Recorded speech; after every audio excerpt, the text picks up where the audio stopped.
ഓ സമ്മതിക്കുക brother bull bull bull. ആദ്യത്തെ 1000 കൊല്ലം പള്ളിയിൽ ഇൻസ്ട്രുമെൻ്റേ പാടില്ല എന്നായിരുന്നു നിയമം. അപ്പോൾ ഇത് ഹ്യൂമൻ വോയിസ് മാത്രം ദൈവത്തെ പുകഴ്ത്തുന്ന ഒരു പരിപാടിയാണ്. KL സൈഗൾ എന്ന് പറയുന്നൊരു പാട്ടുകാരൻ. അപ്പോൾ അദ്ദേഹം പാടിയിരുന്നത് ഭയങ്കര ഘനഗംഭീരമായ പാട്ടുകളാണ്. അപ്പോൾ എങ്ങനെ മൂളി പാടും ഇങ്ങനെയാ മതിയെന്ന് ഞാൻ ചുമ്മാ ചോദിച്ചു. ഇത് മതി. പിക്ചറൈസേഷൻ ഓഫ് ദാറ്റ് സോങ് എമ്മിഴിയോരം യേശുദാസ് പാടുന്ന പാട്ടിൻ്റെ പിക്ചറൈസേഷൻ്റെ സർവ്വ കാര്യങ്ങളും ഈ ടൂവിൽ നിന്ന് വന്നു. ഇളയരാജ ശൈലിയിൽ ഞാനുണ്ടാക്കിയ പാട്ടാണ് വാചാളം.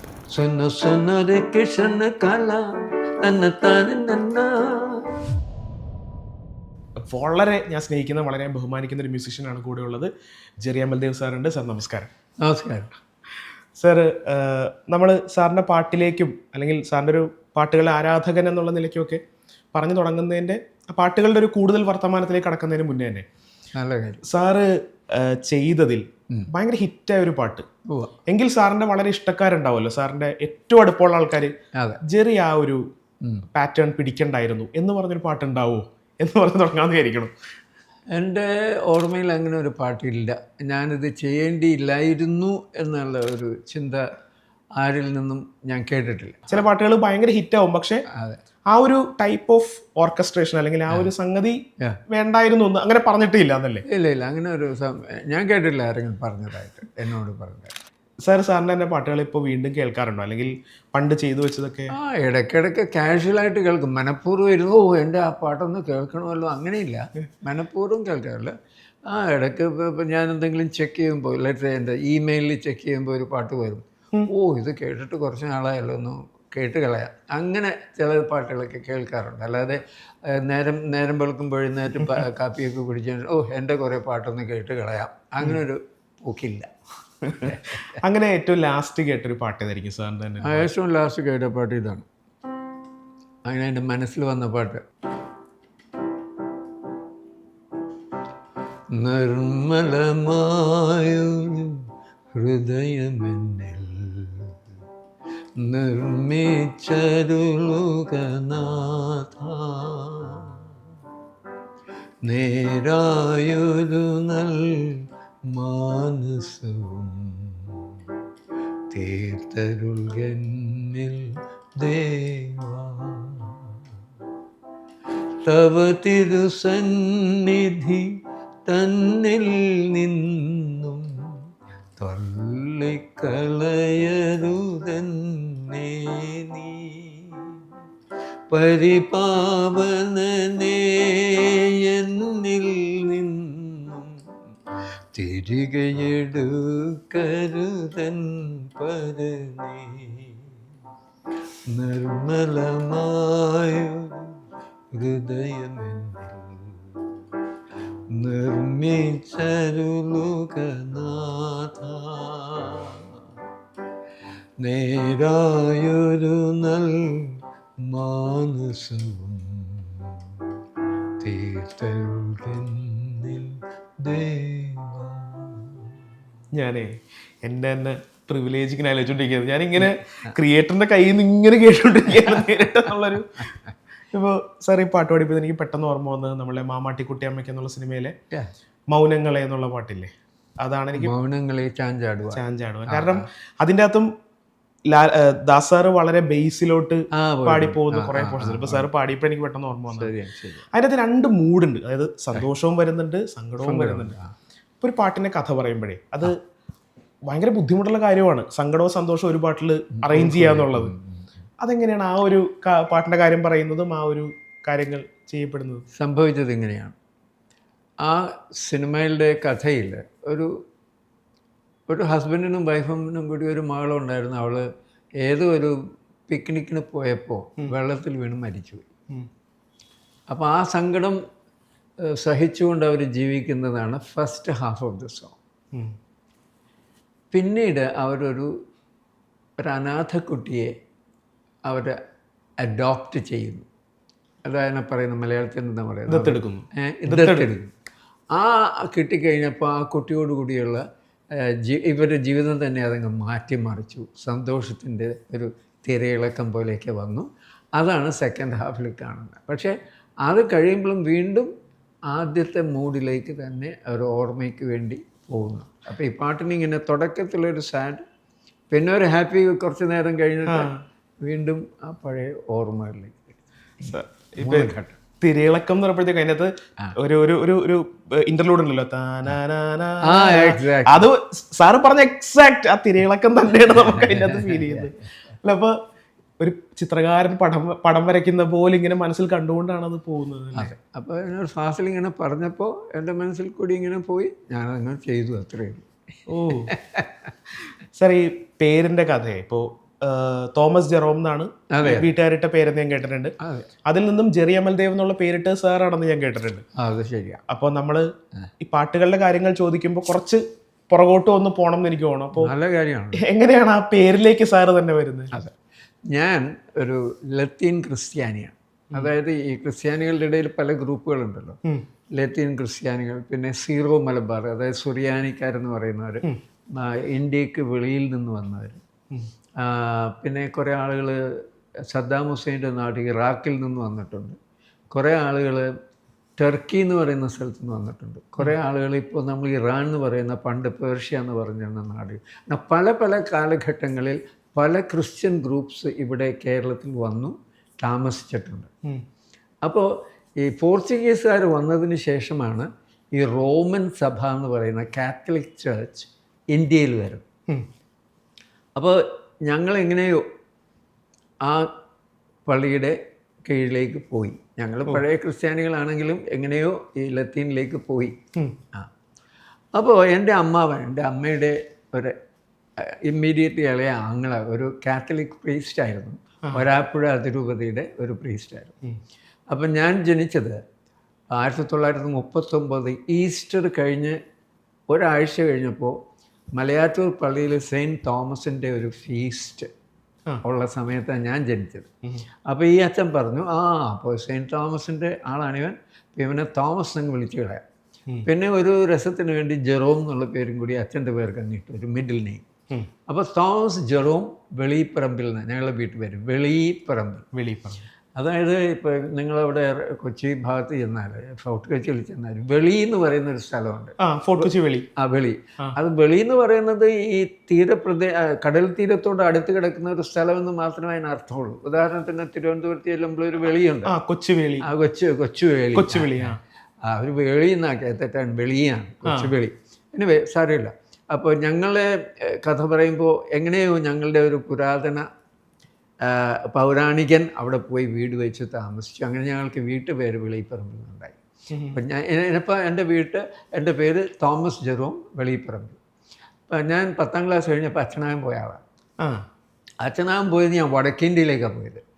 ഇവിടെ ശരിയാകില്ല എന്നും പറഞ്ഞ് ഞാൻ വടക്കേന്ത്യയിൽ പോയി. അപ്പോൾ അവിടെ അച്ഛനാകാൻ പഠിച്ചുകൊണ്ടിരിക്കുമ്പോൾ, സെമിനറിയിൽ പഠിച്ചുകൊണ്ടിരിക്കുമ്പോൾ ഒരു ഇൻഡോർ എന്ന് പറയുന്ന സ്ഥലത്ത്, ഇൻഡോർ മധ്യപ്രദേശിൽ, ഇൻഡോറിൻ്റെ വലിയ സിറ്റിയാണ് ഇൻഡോർ. അതിൻ്റെ പുറത്തൊരു ചെറിയ വില്ലേജിലായിരുന്നു ഈ ജർമ്മൻകാരച്ഛന്മാരാണ് ഞങ്ങളെ പഠിപ്പിച്ചിരുന്നത്, ട്രെയിൻ ചെയ്തു. ഒരു സെമിനറി ഉണ്ടാക്കി, ഒരു ബിൽഡിംഗ് ഉണ്ടാക്കി ഞങ്ങൾ താമസിപ്പിച്ചു. അപ്പോൾ വൈകുന്നേരം ഞങ്ങൾ നടക്കാൻ അവിടെയുള്ള വില്ലേജിൻ്റെ സൈഡിൽ കൂടിയൊക്കെ നടന്നു പോകും വരും. അപ്പോൾ ഒരു ദിവസം ഞാനിങ്ങനെ എൻ്റെ കൂട്ടുകാരോടുകൂടി നടന്നു പോയിക്കൊണ്ടിരിക്കുമ്പോൾ ഒരു വില്ലേജ്, ഒരു north Indian chop came to me and brother ji, അവർക്കറിയാം ഞങ്ങളിങ്ങനെ ബ്രദർ എന്നാണ് വിളിക്കുന്നത്. അപ്പോൾ ബ്രദർ ജി ആപ്കാ ശുഭ നാം ക്യാ ഹൈ എന്ന് ചോദിച്ചു. ഞാൻ പറഞ്ഞു, മേരാ നാം ഹൈ ബ്രദർ വെളിപ്പറമ്പിൽ. ഞങ്ങൾ സെമിനറിയിൽ വിളിക്കുന്ന വീട്ടുപേര് ബ്രദർ വെളിപ്പറമ്പിൽ, ബ്രദർ ചക്കാലക്കൽ, ബ്രദർ അങ്ങനെ. അപ്പോൾ ഞാൻ പറഞ്ഞു, മേരാ നാം ഹൈ ബ്രദർ വെളിപ്പറമ്പിൽ. ഓ സമജ് ഗയാ, ബ്രദർ ബുൾ. അപ്പം ഞാൻ വിചാരിച്ചു ഈ പേരും കൂടി ഞാൻ മിഷണറി ആകുമ്പോൾ രക്ഷപ്പെടുന്ന ലക്ഷണം കാണുന്നില്ല. അതുകൊണ്ട് ഇവർക്ക് മനസ്സിലാകുന്ന ടൈപ്പ് ഒരു പേര് ഇടുകയായിരിക്കും നല്ലത്, എടുക്കുകയായിരിക്കും നല്ലതെന്ന് വിചാരിച്ചു. അപ്പം ഞങ്ങളെ പഠിപ്പിച്ചിരുന്ന ജർമ്മൻകാരച്ഛന്മാരിൽ ഒരച്ഛന് ഈ എന്താ പറയുക, നമ്മളെ പുതിയ നിയമവും പഴയ നിയമവും ട്രാൻസ്ലേറ്റ് ചെയ്തു ജർമ്മൻകാരൻ അച്ഛൻ into Hindi. Can you believe it? അതൊരു പണ്ഡിതനായിരുന്നു അദ്ദേഹം. ഇവിടെ വന്നിട്ട് ഹിന്ദി പഠിച്ചിട്ട് with the help of some പണ്ഡിറ്റുകളുടെ ഹെൽപ്പിനോടുകൂടി അദ്ദേഹം പഴയ നിയമം അദ്ദേഹം ഹോൾ ബൈബിൾ അദ്ദേഹം ട്രാൻസ്ലേറ്റ് ചെയ്ത ആളാണ്. അപ്പോൾ അദ്ദേഹം പിന്നീട് ഒരു കാര്യം ചെയ്തു. ഇപ്പോൾ ഈ വെസ്റ്റേൺ നെയിംസൊക്കെ ഇവിടെയുള്ള ശോഭിക്കുന്നില്ല എന്ന് അച്ഛന് തന്നെ തോന്നി. അപ്പോൾ ഇവരുടെ കൾച്ചറിനോട് കൂടിച്ചേരുന്ന വിധത്തിൽ കുറേ പേരുകൾ അങ്ങ് ഉണ്ടാക്കാമെന്ന് വിചാരിച്ചു. ഉദാഹരണത്തിന് മാത്യു എന്നുള്ള ഹീബ്രു വാക്ക്, ഹീബ്രു പേരാണത് മാത്യു, ബൈബിളിലുള്ള പേര്. ബൈബിളിലുള്ള. അപ്പോൾ അതിൻ്റെ അർത്ഥം ദൈവം തന്നത് എന്നാണ്. അപ്പം അച്ഛൻ വിചാരിച്ചു അങ്ങനെയാണെങ്കിൽ നമുക്കിതിനെ മാത്യു എന്ന് പറയുന്നതിന് പകരം ദേവദത്ത് എന്ന് പറഞ്ഞാൽ എന്താ കുഴപ്പം? ദൈവം തന്നത്, ദേവദത്ത്. അങ്ങനെ കുറേ പേരുകൾ അച്ഛനിങ്ങനെ എഴുതി ഹിന്ദി ക്രിസ്ത്യൻ നെയിംസ് എന്ന് പറഞ്ഞു. ആ പുസ്തകത്തിൽ ഞാൻ പോയി നോക്കിയപ്പോൾ എനിക്കൊരു പേര് ഇഷ്ടപ്പെട്ടു, അമൽ ദേവ്. അപ്പോൾ അമൽ ദേവ് കൂടെ ഇടാൻ അമൽ ആനന്ദ്, അമൽ കുമാർ, അമൽ ദിസ്, അമൽ ദാൻ, പല കോമ്പിനേഷൻസ് വെക്കാമായിരുന്നു. പക്ഷേ ഞാൻ അമൽ ദേവ് എന്ന് എനിക്ക് ഇഷ്ടപ്പെട്ടു, ഞാൻ അത് വെച്ചു. അപ്പോൾ എൻ്റെ പേര് ഞാൻ തന്നെ ജെറി അമൽ ദേവ് എന്നാക്കി. ജെറോം അവിടെ നിന്ന് എടുത്തു. അത് എൻ്റെ അമ്മ ചെയ്ത പണിയാണ്. അന്ന് തന്നെ ചെറുപ്പത്തിൽ തന്നെ എൻ്റെ അമ്മ സെയിൻറ്റ് തെരേസാസിൽ ആദ്യകാലത്ത് ഇൻഫൻറ്റ് ക്ലാസ് എന്ന് പറഞ്ഞ ആദ്യമായിട്ട് തുടങ്ങിയത് ഒരു ചെറിയ സ്കൂളായിട്ടാണ് സെയിൻറ്റ് തെരേസാസ് തുടങ്ങിയത്. അപ്പം എൻ്റെ അമ്മ അവിടെ പഠിച്ചിട്ടുണ്ട്. അപ്പോൾ അമ്മയ്ക്ക് കുറച്ച് ഇംഗ്ലീഷ് നന്നായിട്ടാണ്. 10ാം ക്ലാസ് കഴിഞ്ഞപ്പോൾ ഇന്നത്തെ എംഎക്കാരൊക്കെ വെട്ടുന്ന ഇംഗ്ലീഷിലൊക്കെയാണ് അവരുടെ സ്റ്റാൻഡേർഡ് ആയിരുന്നത്. അപ്പോൾ അമ്മ പറഞ്ഞു ജെറി. അപ്പോൾ ഈ സെക്കൻഡ് വേൾഡ് വാറിൻ്റെ കാലത്താണല്ലോ ഞാൻ ജനിച്ചത്, 1939. 39 തൊട്ട് 45 വരെയാണ് സെക്കൻഡ് വേൾഡ് വാർ. അപ്പോൾ ആ സമയത്ത് ഇംഗ്ലണ്ടിൽ നിന്നും അയർലൻഡിൽ നിന്നും ഒരുപാട് എന്താ പറയുക സോൾജേഴ്സ് നമ്മുടെ ഈ വെല്ലിംഗ്ടൺ ഐലൻഡിൽ തമ്പടിക്കുമായിരുന്നു. അക്കൂട്ടത്തിൽ ഒരുപാട് ഐറിഷ് സോൾജേഴ്സ് ഉണ്ടായിരുന്നു. അപ്പോൾ അമ്മ ഐറിഷുകാരെ പറ്റി പഠിച്ചപ്പോൾ ജെറി എന്നുള്ളൊരു വാക്ക് അവരുടെ വളരെ പ്രചാരത്തിലൊരു പേരാണ്. അപ്പോൾ എൻ്റെ ജെറോമിനെ പിടിച്ച് അമ്മ ജെറിയാക്കി. അമ്മ ജെറിയാക്കി, ഞാൻ അമൽ ദേവാക്കി. അങ്ങനെ പേര് അതാണ് പേരിട്ട കഥ.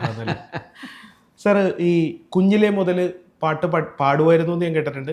ഈ പാട്ട് പഠനമൊക്കെ വളരെ ചെറുപ്പത്തിലെ മുതൽ തുടങ്ങിയിരുന്നു? ഇല്ല, ഞാൻ പാട്ട് പഠിച്ചിട്ടേ ഇല്ല. ഞാൻ ഈ അച്ഛന്മാരുടെ അടുത്ത് ചെന്നപ്പോഴാണ് പഠിപ്പിക്കുക എന്നുള്ള സംഭവത്തിലേക്ക് ഇരുന്നത്. അന്ന് എനിക്ക് 17 വയസ്സുണ്ട്.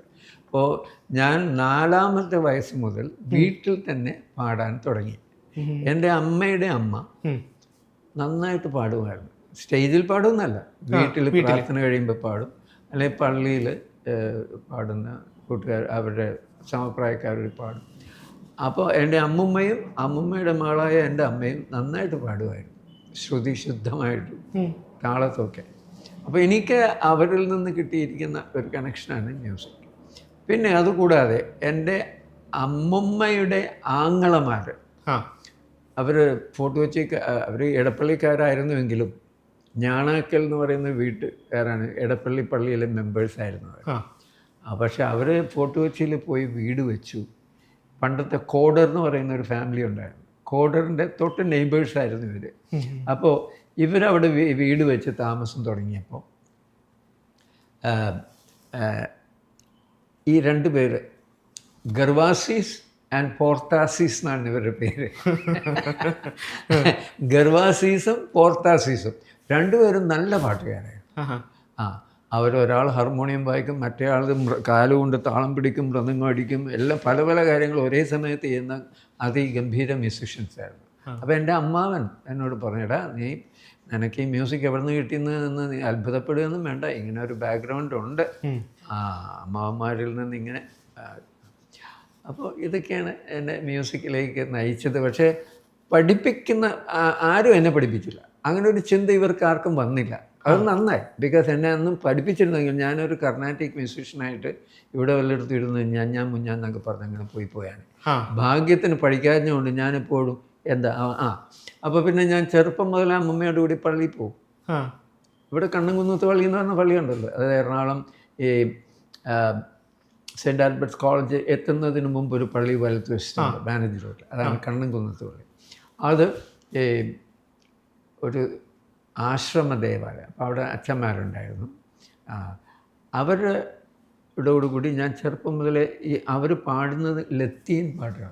എൻ്റെ ചെറുപ്പകാലത്ത് പള്ളിയിൽ മലയാളം പാട്ടുകൾ മാത്രമല്ല, ഒന്നും മലയാളത്തിലൊന്നും ചെയ്യില്ല, എല്ലാം ലത്തീൻ ഭാഷയിലാണ്. കുർബാനയ്ക്കുള്ള പ്രാർത്ഥനകൾ പോലും എല്ലാം അങ്ങനെയാണ്. റോമൻ കാത്തലിക് ചർച്ചിൻ്റെ ഒഫീഷ്യൽ ലാംഗ്വേജ് ലത്തീനാണ്. അതായത് റോമൻ സാമ്രാജ്യത്തിൻ്റെ ആ ലാംഗ്വേജ്. അപ്പോൾ ആ ലാംഗ്വേജിലുള്ള പാട്ടുകളൊക്കെ ഞാൻ ചെറുപ്പം മുതലേ കേട്ടു. ഉദാഹരണത്തിന്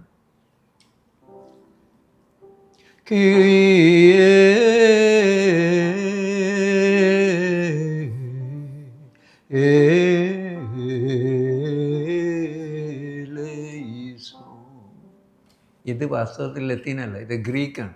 ഗ്രീക്കിൽ പക്ഷേ പാടിയിരിക്കുന്നതിൽ ഗ്രെഗോറിയൻ ചാൻറ്റ് എന്ന് പറയുന്ന ഒരു താളമില്ലാത്ത ഒരു സംഗീത ശൈലിയാണ്. താളമില്ല, അങ്ങനെയൊന്നുമില്ല. ഇങ്ങനെ ഒഴുകി കിടക്കുക. അതിന്റെ ബാക്കിംഗ് ആയിട്ട് പിയാനോ അല്ല, ഓർഗൻ. പക്ഷെ അതും പാടില്ലെന്നായിരുന്നു. ആദ്യത്തെ 1000 കൊല്ലം പള്ളിയിൽ ഇൻസ്ട്രുമെൻ്റ് പാടില്ല എന്നായിരുന്നു നിയമം. അപ്പോൾ ഇത് ഹ്യൂമൻ വോയിസ് മാത്രം ദൈവത്തെ പുകഴ്ത്തുന്ന ഒരു പരിപാടിയാണ്. അപ്പോൾ അങ്ങനെയുള്ള പാട്ടിനെയാണ് പറയുന്നത് ഗ്രെഗോറിയൻ ചാൻറ്റ്. അത് ഞാൻ പഠിച്ചു. അപ്പോൾ തന്നെ പിന്നീട് എനിക്ക് മനസ്സിലായി ഗ്രെഗോറിയൻ ചാൻറ്റാണ് യൂറോപ്യൻ ക്ലാസിക്കൽ മ്യൂസിക്കിൻ്റെ തായ് പേരാണ് ഗ്രെഗോറിയൻ ചാൻറ്റ്. അന്ന് എനിക്ക് മനസ്സിലായില്ല. അങ്ങനെ ഒരു അപ്പോൾ മൈ സ്റ്റാർട്ടിങ് ഇങ്ങനെയുള്ള അത് കേൾവിയിലൂടെ പാടും. പിന്നീട് ലത്തീൻ ഭാഷയുള്ള പാട്ട്, പിന്നെ ഇംഗ്ലീഷിലുള്ള പാട്ടുകൾ, ഇംഗ്ലണ്ടിൽ നിന്ന് വന്ന പാട്ടുകൾ, അല്ലെങ്കിൽ ഫ്രഞ്ചുകാരുണ്ടാക്കിയ പാട്ടുകൾ ഇംഗ്ലീഷിലേക്ക് ആക്കിയിട്ട്. For example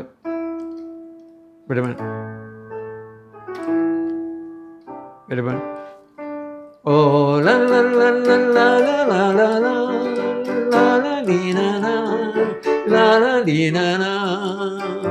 oh how I wonder what, അങ്ങനൊരു ഇംഗ്ലീഷ് പാട്ട് ഞാൻ പാടിയത് നന്നായിട്ട് ഓർക്കുന്നു. അപ്പോൾ ആ യൂറോപ്യൻ സ്റ്റൈലും ഞാൻ അറിയാതെ പഠിച്ചെടുത്തു. പിന്നെ എൻ്റെ വേറൊരു അമ്മാവൻ തൃശ്ശിനാപ്പള്ളിയിൽ ഈശോ സഭക്കാരനായിട്ട് പഠിച്ചു. അക്കാലത്ത് അദ്ദേഹം വീട്ടിലേക്ക് വരുമ്പോൾ ഒരു വലിയ 7 ഇഞ്ച് 12 ഇഞ്ചോ ഇങ്ങനെ എന്തായാലും പറയുന്നത്, ഡയഗ്രാം എന്തായാലും പറയുന്നത്, റേഡിയസ് എന്തായാലും പറയുന്നത്, ഇങ്ങനെ സർക്കിളിൻ്റെ ഇങ്ങനെ ഡയമീറ്റർ ആണോ, ആ ഡയമീറ്ററുള്ള റെക്കോർഡുമായിട്ട് വരുന്നു. അന്ന് വലിയൊരു റെക്കോർഡ്. അതുകൊണ്ടുവന്ന് ഞങ്ങളുടെ വീട്ടിൽ ഗ്രാമഫോൺ ഉണ്ടായിരുന്നു. അതിടുമ്പോൾ we heard songs like this. For unto us a child is born, unto us a son is given, unto us a son is given, for unto us a child is born, us a child is born. അങ്ങനെ ഒരു group പാടുമ്പോൾ അതിൻ്റെ ഒരു മറുപടി വേറൊരു group. ഇങ്ങനെ ഇപ്പോൾ western മ്യൂസിക്കിൻ്റെ ഇതിനെ പറയുന്ന കൗണ്ടർ മെലഡി എന്നൊക്കെയാണ് പറയുന്നത്. അതും നമ്മൾ അറിയാതെ ഇങ്ങനെ പോയിട്ട് ഇങ്ങനെ വരാമെന്നൊക്കെ നമ്മൾ അറിയാതെ മനസ്സിലായി. അപ്പോൾ ഓൾ ദീസ് വേരിയസ്. പിന്നെ നമ്മുടെ നാട്ടിലുണ്ടായിരുന്ന അന്ന് തമിഴ് പാട്ടുകളുണ്ടായിരുന്നെങ്കിലും എനിക്കും എൻ്റെ അമ്മാവന്മാർക്കും ഇഷ്ടം ഹിന്ദി പാട്ടുകളായിരുന്നു. അപ്പോൾ ഹിന്ദി പാട്ടുകൾ അന്ന് വന്നിരുന്ന മുഴുവൻ കൽക്കട്ടയിൽ നിന്ന്. ബോംബെ അത്രയും ശക്തിപ്പെട്ടിട്ടില്ല. ആക്ച്വലി നമ്മുടെ ഹിന്ദി സിനിമ തുടങ്ങുന്നത് ഇവിടെയൊന്നും അല്ല. ഇപ്പം നമ്മൾ പാകിസ്ഥാനിൽ നിന്ന് വെറുതെ വിളിക്കുന്ന ആ ഭാഗമുണ്ടല്ലോ, അവിടെയാണ് ഹിന്ദി സിനിമയുടെ ആരംഭം. അവിടെ ലാഹോർ എന്ന് പറയുന്ന സ്ഥലത്ത്, ലാഹോർ എന്ന് പറയുന്ന ലെബനും കുശനും ഒക്കെ ഓടി നടന്ന് കളിച്ച സ്ഥലമാണ്. അതാണ് ലാഹോർ. അപ്പോൾ അവിടെ എന്നാണ് സിനിമ തുടങ്ങിയത്. എന്നിട്ട് ബംഗാളിൽ വന്ന് കുറേ കൂടി പുഷ്ടി പ്രാപിച്ചു. ന്യൂ തിയേറ്റേഴ്സ് എന്ന് പറയുന്ന പരിപാടിയൊക്കെ അവിടെ ഉണ്ടായിരുന്നു. അപ്പോൾ ഞാൻ ലാഹോറിലെ കാര്യം പിടിക്കുന്നില്ല. ഞാൻ ബംഗാളിൽ നിന്ന് കേട്ട കുറേ പാട്ടുകൾ ഞങ്ങളുടെ വീട്ടിൽ ഈ റെക്കോർഡ് കൊണ്ടുവന്നിട്ട്, ഫോർ എക്സാമ്പിൾ KL സൈഗാൾ എന്ന് പറയുന്നൊരു പാട്ട്. അപ്പോൾ അദ്ദേഹം പാടിയിരുന്നത് ഭയങ്കര ഘനഗംഭീരമായ പാട്ടുകളാണ്. അപ്പോൾ സോജാ സോജാ സോജ രാജകുമാരി സോജാ, ഇങ്ങനെ സീരിയസ് പാട്ടാണ്. അതും നമ്മൾ പഠിച്ചു. പിന്നെ വേറെ ടൈപ്പുണ്ട്. സുന്ന സുന്നര കിഷന കല തന്നത്താന നന്ന തന്നത്താന നന്നോ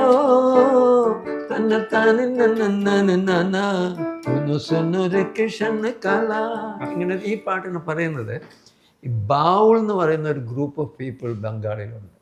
BAUL നടന്ന് പാടുന്ന ഇവര് അത്ഭുത ജീവികളാണ്. അവരുടെ ജീവിതം പാട്ട് പാടാൻ വേണ്ടി പല ദേശങ്ങളിൽ പോയി പാടുന്ന ആൾക്കാരല്ല, അങ്ങനെയല്ലേ? ആ ദേശങ്ങളിൽ പോകുന്നത് അടുത്ത കാലത്ത്. അല്ലെങ്കിൽ ഒരു വില്ലേജിൽ ബംഗാളിൽ താമസിക്കുന്നു. കാലത്ത് മുതൽ വൈകുന്നേരം വരെ പാട്ടോട് പാട്ട്. പിന്നെ അവരുടെ ഈ പെക്യൂലിയർ സ്റ്റൈൽ കണ്ടിട്ട് അവരെ നമ്മൾ വിളിച്ചുകൊണ്ട് വന്നിട്ട് പല സ്ഥലങ്ങളിലും എങ്ങനെ ഒരു എന്താ പറയുക ഡെമോൺസ്ട്രേഷനൊക്കെ സംഭവിച്ചത്.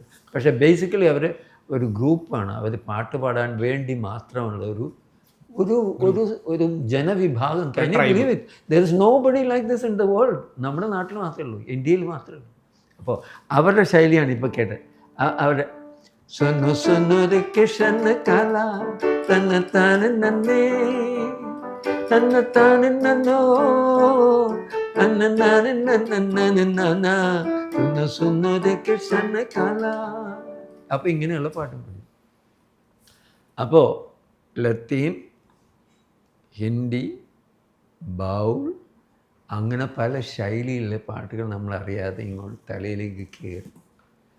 എന്നിട്ടാണ് ഞാൻ അവിടെ സെമിനാരിയിൽ ചേർന്നപ്പോൾ അച്ഛന്മാർ പറഞ്ഞു, നിങ്ങളൊരു കാര്യം മനസ്സിലാക്കണം. ഇന്ത്യ എന്ന് പറയുന്നത് ലോകത്തിൽ വെച്ച് ഏറ്റവും ഹൈലി അഡ്വാൻസ്ഡ് കൾച്ചറാണ്.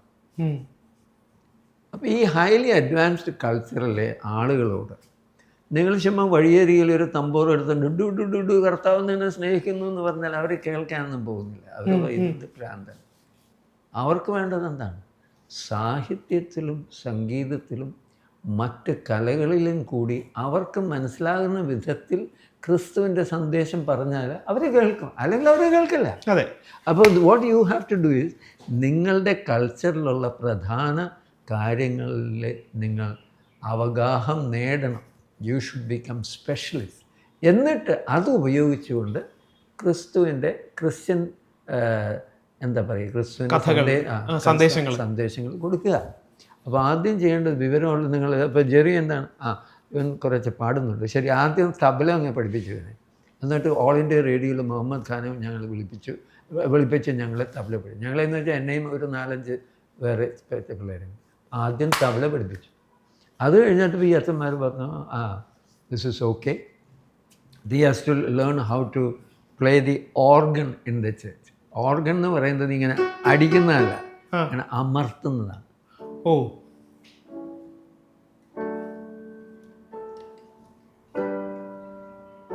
പിയാനോ അങ്ങനെയാണ്, അടിച്ചാണ്. പിയാനോ അല്ല, പള്ളിയിൽ പിയാനോ പാടില്ലെന്നാണ്. അപ്പോൾ എന്നെ ഓർഗൻ പഠിപ്പിച്ചു, അത് കഴിഞ്ഞിട്ട് പിയാനോ പഠിപ്പിച്ചു. അപ്പോൾ ഇങ്ങനെ ഇതെല്ലാം കിട്ടി. അങ്ങനെ എൻ്റെ തലയിൽ കൂടി പല ടൈപ്പ് മ്യൂസിക് കടന്നുപോയല്ലേ. എത്ര ആൾക്കാരാണ് ഇൻഫ്ലുവൻസ് ചെയ്തത്. ഞാനിങ്ങനെ സാറ് പറഞ്ഞു വന്നപ്പോഴത്തേക്ക് മ്യൂസിക് സാറിൻ്റെ മനസ്സിലേക്ക് ഇങ്ങനെ എടുത്തു തന്നത് എത്രയോ പേരാണെന്നിങ്ങനെ. അത് തന്നെ, എന്തോരം ടീച്ചേഴ്സ്, എന്തോരം ആളുകൾ നമ്മളെ അറിയാതെ നമ്മളെ ഗൈഡ് ചെയ്തു.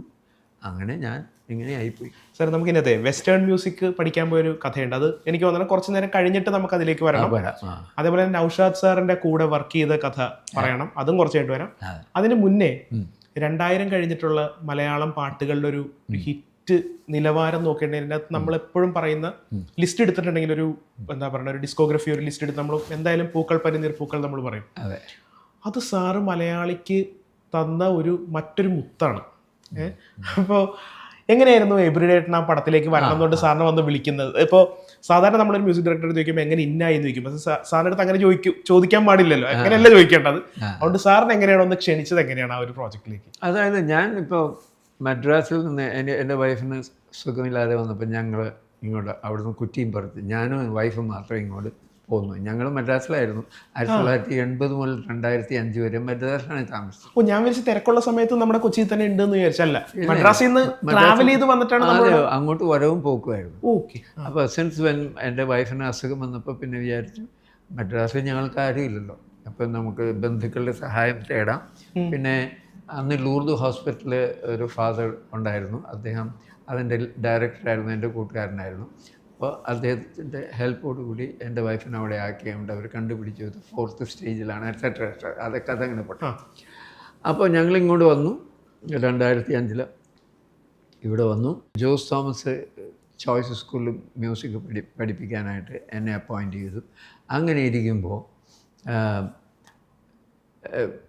ഞാൻ സിനിമയിലൊന്നും ഇല്ലല്ലോ, ലോങ് ബ്രേക്ക് എടുത്തില്ല. അതെ, 20 കൊല്ലത്തൊരു ഗ്യാപ്പ് ഉണ്ടായിരുന്നു. പിന്നെ അത് കഴിഞ്ഞപ്പോൾ ഞാനിങ്ങനെ ഇരിക്കുമ്പോൾ ഉണ്ടോ ഒരു ദിവസം എൻ്റെ വീട്ടിലേക്ക് എബ്രിഡ് ഷാൻ കയറി വന്നിട്ട് പറഞ്ഞു, സാറേ ഞങ്ങൾക്കൊരു സിനിമ ചെയ്യാൻ പോവുകയാണ്, ഞങ്ങളൊരു സിനിമ ചെയ്യാൻ പോവുകയാണ്, അതിൻ്റെ പാട്ടുകളൊന്നും ചെയ്യാൻ. ഞാൻ സിനിമയിലേക്ക് പാട്ടുണ്ടാക്കിയിട്ട് കാലങ്ങളായി. മാത്രമല്ല ഇപ്പോഴത്തെ ശൈലി ഞാൻ എന്താണ് ഷൈൻ ചെയ്യുമെന്ന് എനിക്ക് തോന്നുന്നില്ല. അതുകൊണ്ട് എന്നെ ഒഴിവാക്കിയേക്കുക എന്ന് പറഞ്ഞ ആളെ ഞാൻ ഉന്തി തള്ളി വീടിൻ്റെ പുറത്താക്കി ലോക്കിട്ടു. ആണോ? അതെ. പിറ്റേ ദിവസം വന്നു. വിടാൻ ഭാവമില്ല. സാറ് ഞങ്ങൾക്ക് വേണ്ടത് സാധാരണ പാടാൻ ഇലക്ട്രോണിക്സ് ഒന്നും വേണ്ട, കൈയും കാലും കൊണ്ട് ഉപയോഗിക്കുന്ന ഇൻസ്ട്രുമെൻസും പിന്നെ നന്നായിട്ട് പാടുന്ന ഒരു അപ്പം ഞാൻ ചോദിച്ചു എന്ത് പാട്ടാണ്? ഒരു മൂളിപ്പാട്ട്. മൂളിപ്പാട്ട് എങ്ങനെയാ മൂളിപ്പാട്ട് ഇങ്ങനെയാ മതിയെന്ന് ഞാൻ ചുമ്മാ ചോദിച്ചു. ഇത് മതി, അങ്ങാതെ പിടിച്ചോ ലോക്ക് ചെയ്തു അല്ലേ? അങ്ങനെയാണ് ഈ പൂക്കൾ പനിനീർ പൂക്കൾ ഉണ്ടായത്. അപ്പോൾ എബ്രിഡ് ഷാനിൻ്റെ എന്നിലുള്ള ആ വിശ്വാസവും എന്നോട് പറഞ്ഞ് ഇലക്ട്രോണിക്സ് കേട്ട് ഞങ്ങൾ ചെവിയൊക്കെ പോയിരിക്കുകയാണ്, ഇനി സാധാരണ ഒരു സിമ്പിൾ സോങ് അങ്ങനെയാണ് പറഞ്ഞത്. അപ്പോൾ ഈ പക്ഷെ ആ സിനിമയിലേ ഇപ്പോൾ അങ്ങനെ ആളുകൾ പറഞ്ഞു കേൾക്കാത്ത പാട്ടുകളുണ്ട്. ഇപ്പോൾ ഊഞ്ഞാലിലാടിയുണ്ട്, വന്ദേഹമുണ്ട്. ഞാൻ കേട്ടിട്ടുണ്ട് സാറ് ആ പാട്ട് റെക്കോർഡ് ചെയ്യാൻ വേണ്ടി ചെന്നൈയിൽ പോയിട്ട് സാറ് ലൈവ് സൗണ്ട് റെക്കോർഡ് ചെയ്യാൻ വേണ്ടി തന്നെ അല്ലേ? ആബ്സല്യൂട്ട് ലൈവാണ്, മൾട്ടി ട്രാക്ക് ഒന്നുമില്ല. നേരെ യേശുദാസിനെയും വാണി ജയരാമനെയും വിളിച്ച് നിർത്തിയിട്ട് ഒപ്പം പാടിച്ചു. അല്ലാതെ പഴയ റെക്കോർഡിങ് അല്ലെങ്കിൽ അത് ശരിയായില്ല സാർ. ഈ പാട്ടെന്ന് പറയുന്നത് എങ്ങനെയാണ്? ഞാനിപ്പോൾ ഉദാഹരണം പറയുകയാണെങ്കിൽ ഞാൻ കറി വയ്ക്കുകയാണെന്നിരിക്കട്ടെ, ഇന്ന് കുറച്ച് വെളിച്ചെണ്ണ എടുത്ത് ചൂടാക്കി, നാളെ വന്നിട്ട് കുറേ കടലുണ്ടാകും, മറ്റന്നാൾ വന്നിട്ട് വേറെ വെളുത്തുള്ളി ഇട്ടുന്നു, എങ്ങനെയാണ് കറിയാകുക? നമ്മുടെ സംഗീതം എന്ന് പറയുന്നത് അതുപോലെ ഒരു ലിവിങ് തിങ് ആണ്, അല്ലാതെ പല സമയത്ത് പലപ്പോഴാണെന്ന് ശരിയാകില്ല. ഒരുമിച്ച് പാടുക, അതിനോട് അക്കമ്പനിമെൻ്റ് ഇറങ്ങുന്ന അകമ്പടി സേവിക്കുന്നവർക്ക് അപ്പം വേണം, അല്ലാതെ 2-3 ദിവസം കഴിഞ്ഞ് അവർ എന്തെങ്കിലുമൊക്കെ കാണിക്കാമെന്നൊക്കെ പറയാം. ടെക്നോളജിയൊക്കെ അവിടെ ഇരുന്നോട്ടെ, പക്ഷേ യഥാർത്ഥ വൈബ്രേഷൻ വരുന്നത് നമ്മളിതെല്ലാം കൂടി ഒപ്പം ചെയ്യുന്നു. അല്ലെങ്കിൽ കറി തിന്നുമ്പോൾ ഈ വേപ്പില എല്ലാം കൂടി ഒപ്പം കഴിക്കുമ്പോൾ നല്ല ടേസ്റ്റ് കിട്ടും എന്ന് പറഞ്ഞ പോലെ മ്യൂസിക്കിലെ സെയിം തിങ്. ഇത് ലൈവ് തിങ്, അത് കിട്ടാതെ സംഭവം ഇല്ല. അതൊക്കെ ഉണങ്ങിക്കരിഞ്ഞ സാധനങ്ങളാണ് പിന്നെ തിന്നുന്നത്. ആ പടത്തിലെ സാറിൻ്റെ ഒരു പേഴ്സണൽ ഫേവറേറ്റ് ഉണ്ടാവില്ലേ? എനിക്ക് എൻ്റെ പേഴ്സണൽ ഫേവറേറ്റ് പൂക്കൾ പനിനീർ പൂക്കളല്ല, ഊഞ്ഞാലിലാടി വന്ന് കിനാവെങ്ങുമാഞ്ഞു പൂമാരി പെയ്ത പൊയ്കങ്ങി മനമിരുണ്ട് പോ കാർമേഘമാർന്ന വീണനേ താനനേ ഊഞ്ഞാലിലാടി വന്ന കിനാവെങ്ങുമാഞ്ഞു പോ. ഇതാണ് ആ സിനിമയിലുള്ള ഏറ്റവും നല്ല പാട്ട്. Because it is A ghazal. And Chinmayi എന്ന് പറയുന്ന അത്ഭുത പാട്ടുകാരി, അത് അതിമനോഹരമായിട്ട് പാടിയിട്ടുണ്ട്. ആ ശ്രുതിയും ഭയങ്കര ശ്രുതിയെന്നാണ് പാടിയിരിക്കുന്നത്.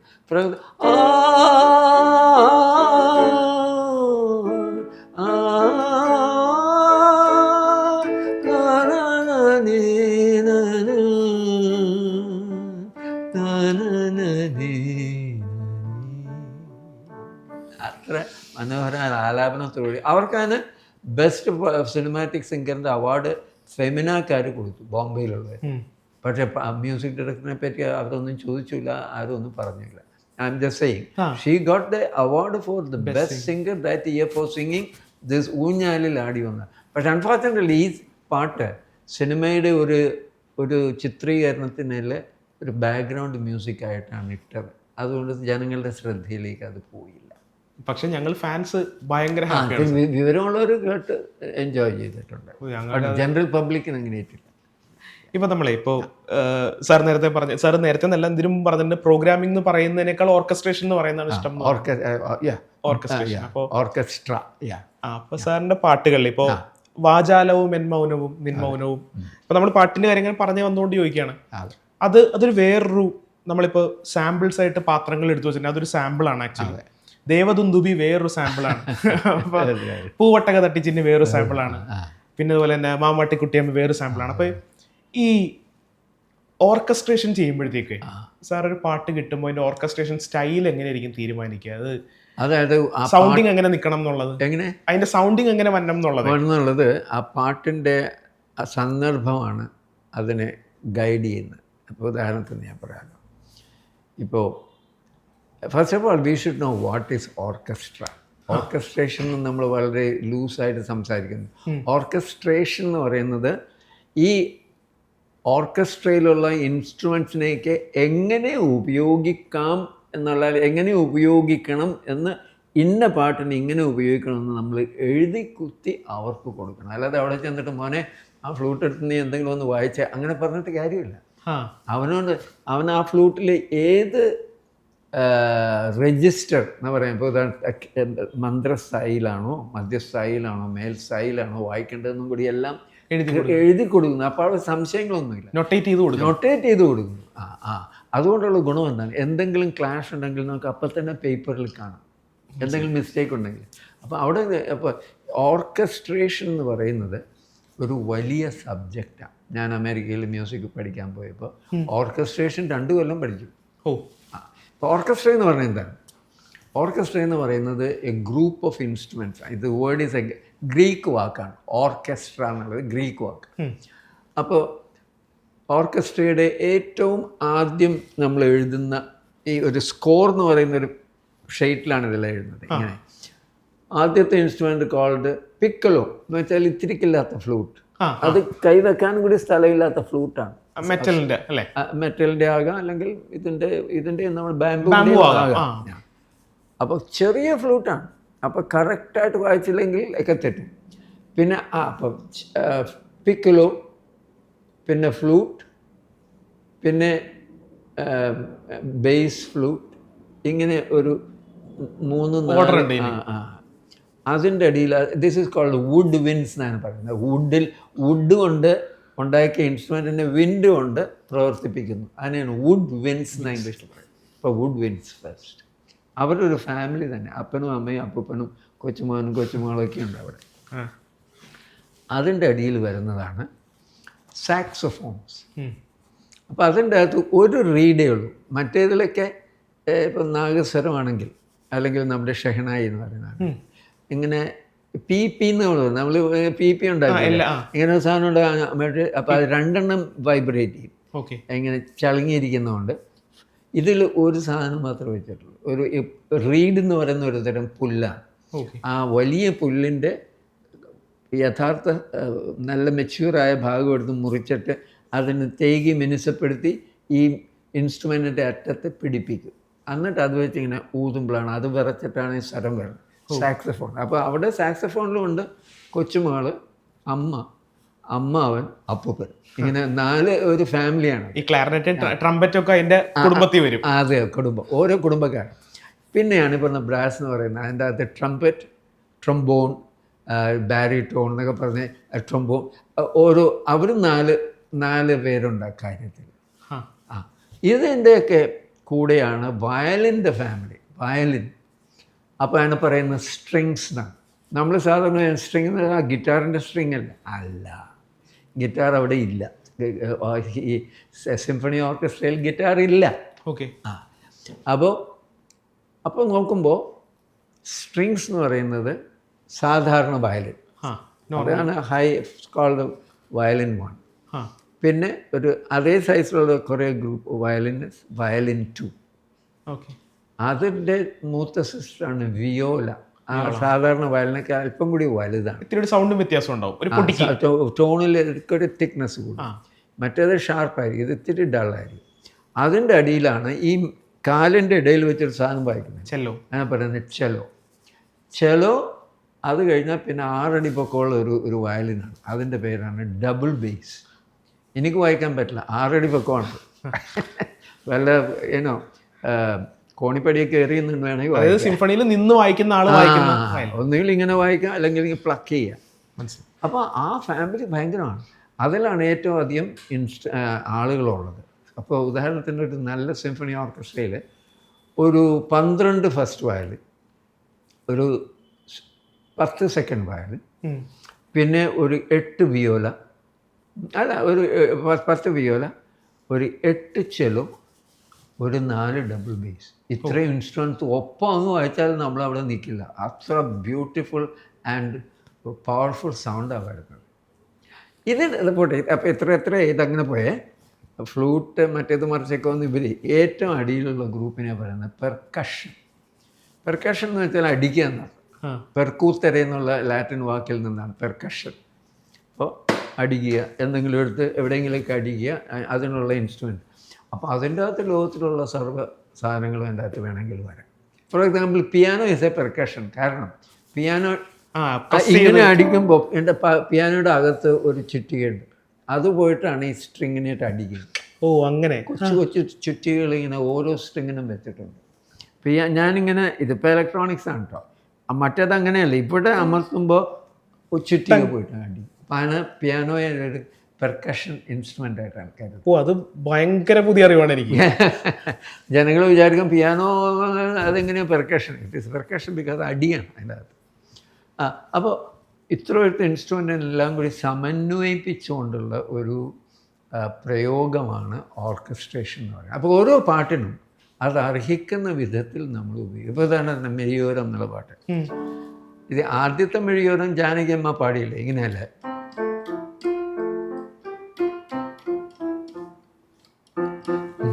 അതിൻ്റെ അകത്ത് ഈ പെണ്ണ് ചെറുപ്പക്കാരി വീട്ടിൽ മുറ്റമടിക്കുന്നു, മാറാമ്പൽ മാറ്റുന്നു, പിന്നെ അതും ഇതൊക്കെ ചെയ്യുന്ന കൂട്ടത്തിൽ മൂളിപ്പാട്ട് പാടുകയാണ്. അപ്പോൾ അതിൻ്റെ അകത്ത് ഓർക്കസ്ട്രയുടെ ആവശ്യമില്ല. ഏன்னா മൂളിപ്പാട്ട്, ഒരു കൊച്ചു പെണ്ണ് മൂളിപ്പാട്ടും പാടി മാറാമ്പലൊക്കെ മാറ്റിപ്പോൾ എന്ത് ഭയങ്കര ഒന്നും കൊടുക്കാനൊന്നും അത്രയും വലിയ ബാക്കിംഗ് വരേണ്ട കാര്യമില്ല, ഒരു കാര്യമില്ല. അപ്പോൾ ദെയർഫോർ സ്മോൾ ഓർക്കസ്ട്ര, 2 ഗിറ്റാർ, ഒരു ബേസ് ഗിറ്റാർ, പിന്നെ താളം പിടിക്കാൻ സംതിങ്, പിന്നെ ഒരു ഫ്ലൂട്ട് സംതിങ്. അപ്പോൾ ഓരോ പാട്ടും അതിൻ്റെ ആവശ്യമനുസരിച്ചാണ് നമ്മൾ ഓർക്കസ്ട്ര ചെയ്യുന്നത്. അതേസമയം ഈ പാട്ട് തന്നെ വേറൊരു അവസരത്തിൽ ശോക എന്താ പറയുന്നത്, ശോകരസത്തിൽ പാടണം, പാത്തോസിൽ വരണം. അപ്പോൾ വികാരം കൂടണം എന്നൊക്കെ പറയുമ്പോൾ നമ്മൾ ഫുൾ ഓർക്കസ്ട്രയെ കൊണ്ടുവന്നിട്ട്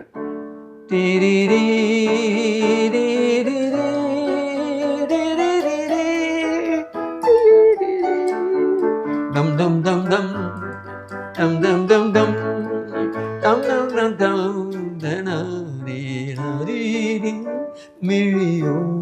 അവിടെ വന്നപ്പോൾ ഫുൾ സിംഫണി ഓർക്കസ്ട്ര പ്രയോഗം ചെയ്യും.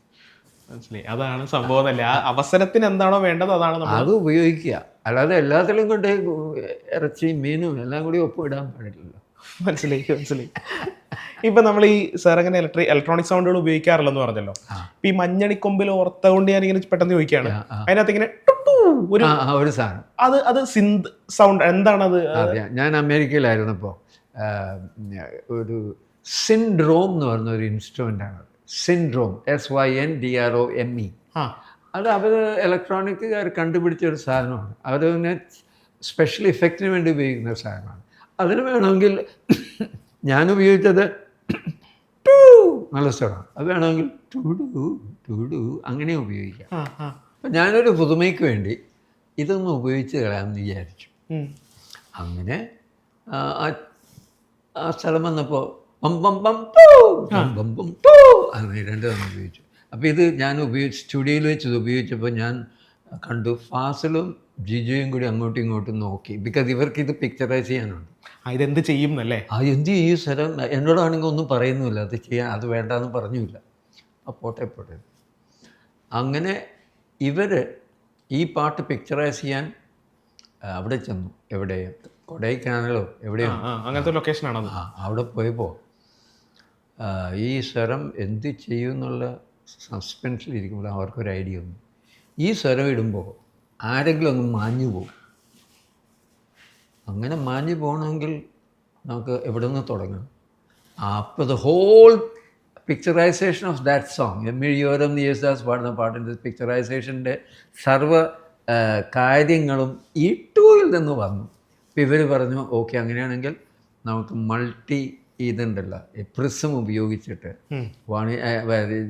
എന്ത് ജയറാമൻ, പൂർണിമ ജയറാമിന് ഒരു 6 എണ്ണമായിട്ട് ഒരു സൈഡ്, 6 പൂർണിമ ജയറാമൻ, അതിൽ 8 എന്ന് പറയുമ്പോൾ 6 പൂർണിമ ജയറാം അപ്രത്യക്ഷമാകുന്നു. അങ്ങനെയൊക്കെ ഈ സ്വരം കൊണ്ട് അവരുടെ total picturisation was affected, controlled by this. അങ്ങനെ സംഭവിച്ചു. ഞാനത് ആ സൗണ്ട് എന്തിന്റെ സൗണ്ട് ആണെന്ന് എനിക്ക് അറിയണമെന്നുണ്ടായിരുന്നു. അതേപോലെ തന്നെ ഇപ്പൊ ഈ വാചാലം പാട്ടിനകത്ത് അത് സാക്സോഫോൺ ആണ് അല്ലെങ്കിൽ ക്ലാരിനെറ്റ് പോലെയുള്ള വാചാലത്തിലെ വിച്ച് വൺ? അത് ഇലക്ട്രിക് ഗിറ്റാർ. അല്ല അത് കഴിഞ്ഞിട്ട് ലാസ്റ്റ് ഒരു ഇന്റർലൂഡില് അല്ല അതല്ല, അത് ട്രംപറ്റാണ്. ട്രംപറ്റ് ആണ്.